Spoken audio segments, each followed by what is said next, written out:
Cuman yang melakukan hal tersebut menurut saya kurang memahami. Seperti contoh, sekarang banyak yang diskriminasi mengenai sifat dan watak seorang laki-laki yang memiliki sifat lemah lembut, agar sekiranya dihargai dan diberi perlindungan. Nampaknya belum sama sekali, melainkan disendirikan tanpa ada yang memperhatikannya. Untuk perempuan, saya kira sudah cukup baik dan kurang agar diperhatikan lagi bagi mengambil tindakan di setiap individunya saja. Soal melangkah soal yang nomor keempat, menurut bahwa soal yang nomor keempat, bahwa negara hukum adalah negara yang dilandaskan hukum dan keadilan bagi warganya. Maksudnya adalah segala kewenangan dan tindakan alat-alat perlengkapan negara atau penguasa dan semata-mata berdasarkan hukum atau dengan kata lain diatur oleh hukum. Faktor-faktor yang mempengaruhinya yaitu yang pertama, penegakan hukum adalah faktor yang pertama yang dimaksud dengan penegakan hukum adalah pihak-pihak yang berkaitan langsung di bidang penegakan hukum. Penegakan hukum itu harus melakukan tugasnya dengan baik, sesuai dengan peranannya masing-masing. Peraturan perundang-undangan juga sudah mengatur tentang hal ini. Contoh dari penegakan hukum adalah Kejaksaan dan Polri. Ketika melakukan tugas itu, penegakan hukum harus melakukannya dengan mengutamakan keadilan dan profesionalisme, sehingga bisa menjadi contoh yang baik bagi masyarakat.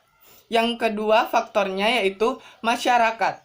Yang dimaksud dengan masyarakat ini adalah orang-orang yang hidup di lingkungan berlakunya hukum itu, masyarakat harus menaati hukum yang berlaku. Faktor yang ketiga yaitu sarana atau fasilitas. Juga menjadi faktor penegakan hukum. Sarana atau fasilitas itu meliputi tenaga manusia yang terampil dengan organisasi yang baik, peralatan yang cukup, keuangan yang baik, dan yang lainnya. Yang keempat yaitu kebudayaan.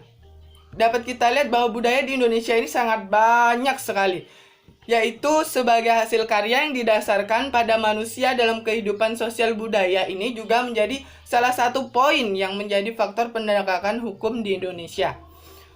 Soal yang kelima, jawaban soal yang kelima, posisi sebagai mahasiswa yang pembangunan demokrasi yang saya lakukan yaitu mensosialisasikan bagaimana praktek demokrasi di Indonesia yang berlandaskan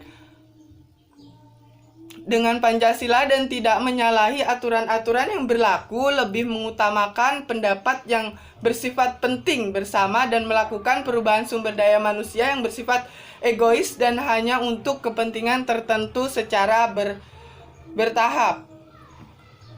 Peranan mahasiswa dalam konteks demokrasi, yaitu memang bukan satu-satunya pemecahan masalah sosial politik, tetapi demokrasi di sini sebagai media pelibatan rakyat mahasiswa itu sendiri untuk berpartisipasi, mengeluarkan aspirasi demi mengembangkan dan memajukannya sebuah pemerintahan mahasiswa. Di antaranya yaitu yang pertama, rela berkorban, berjuang tanpa pamrih, berjuang demi bangsa.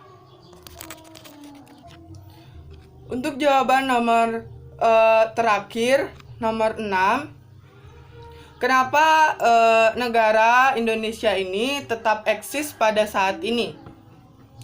Yang saya cermati dan saya lihat yaitu eksistensi NKRI hingga saat ini dibantu dengan Persatuan Bhinneka Tunggal Ika, yaitu masyarakat Indonesia